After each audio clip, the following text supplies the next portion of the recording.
Bonjour tout le monde, this is the French guy from Voyage Francaise. I do hope you guys have been following some of the video uploads that I've been doing concerning strategies of passing the DELF A1 exam. I'll just let you know that for the next video uploads that are coming, we're going to be speaking concerning passing other levels of the DELF exam, which also relate to other levels such as A2, B1, B2, C1, and C2. But for this video, I want to share basic tips that are an overall summary strategy which works for passing DELF exams, whether you are a beginner A1 or in any other level of French. And the first and foremost point, which you may have already noticed from my previous upload, is that it is so essential for you to be able to think in French. Now, thinking in French is difficult, especially for a beginner. But I'd like to ask you a question. Have you ever thought of how you get to respond to questions that are posed to you?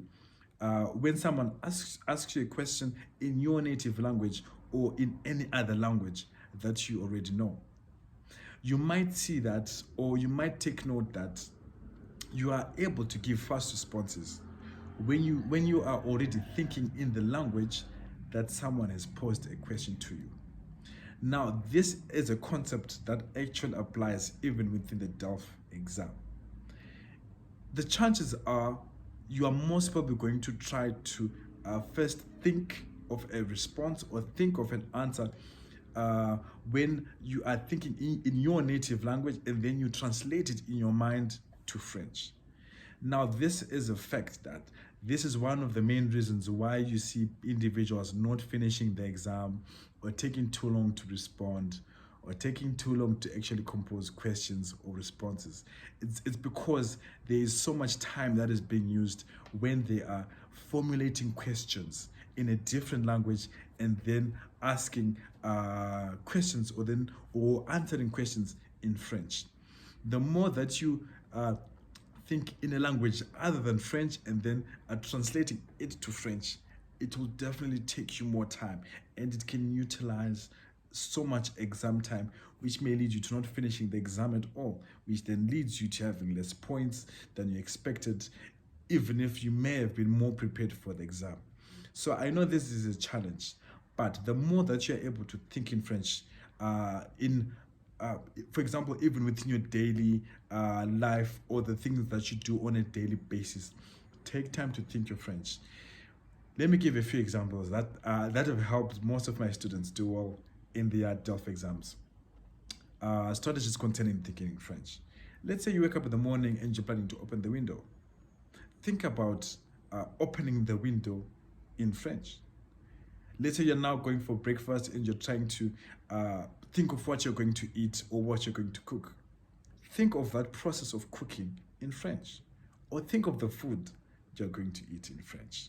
Let's say you're taking a walk and you're seeing a plane flying or birds, or you're taking a walk in the park and you're seeing other people seated listening to music, etc.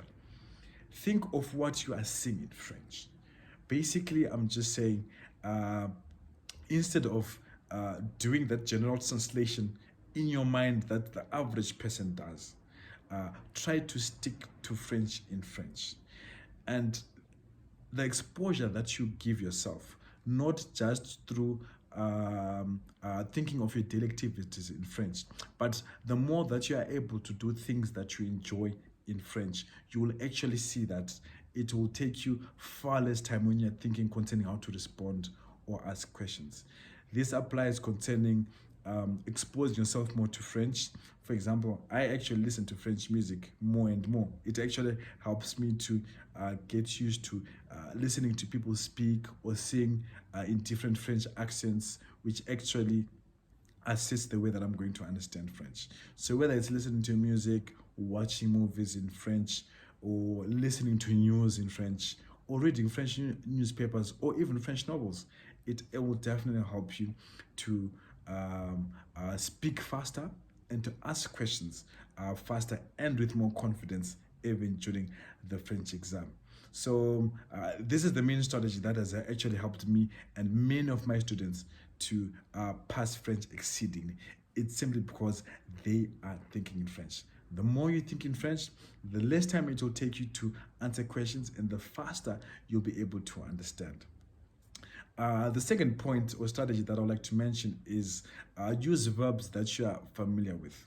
I know there is often a strategy of panicking. Usually, let's say a few exams before the exam date, people tend to panic a lot because at the top of their minds, they're just thinking, "I haven't finished studying for French," or maybe "I need to know more verbs." It is not always about the verbs that you know. It is about knowing how to use the verbs that you already know. French is broad, like any other language, whether it's English, French, Spanish, Italian language, Greek, I don't know, right? The world is full with so many languages. But in terms of communication and being more confident in your French, it is not always about, especially when it comes to the exam, it's not always about the number of verbs that you know. It's about the ability to use the verbs that you know. This helps you to be more confident, to stay calm, and to focus upon the information that you already have. Thank you for watching this video. More video uploads are coming concerning strategies and how to pass French exams. Stay tuned for more on Voyage Française on YouTube. Merci beaucoup.